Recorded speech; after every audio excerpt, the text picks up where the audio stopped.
శ్రీకాళహస్తిలో ఎప్పుడైనా ఒక విశేషం జరిగితే దేవతలందరూ వస్తారు.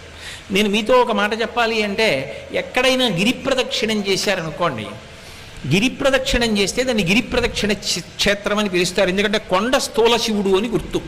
కొండ స్థూల శివుడుగా ఉన్నాడని ప్రమాణం ఉంటేనే గిరి ప్రదక్షిణం, అంతేగాని కొండకి దారుందని చేయకూడదు.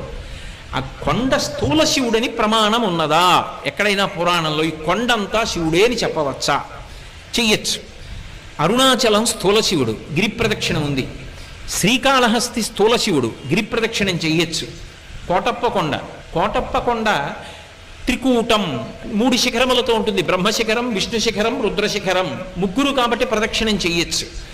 ఓ కొండ మీద ఈశ్వరుడు ఉన్నాడని ప్రదక్షిణం కొండకి చేయడానికి అన్ని వేళల శాస్త్రం అంగీకరించదు. కొన్ని చోట్ల గిరి ప్రదక్షిణాలు ఉంటాయి. అన్ని చోట్ల గిరి ప్రదక్షిణం ఎందుకు చేస్తారంటే గిరిని శివస్వరూపంగా ప్రదక్షిణం చేస్తారు.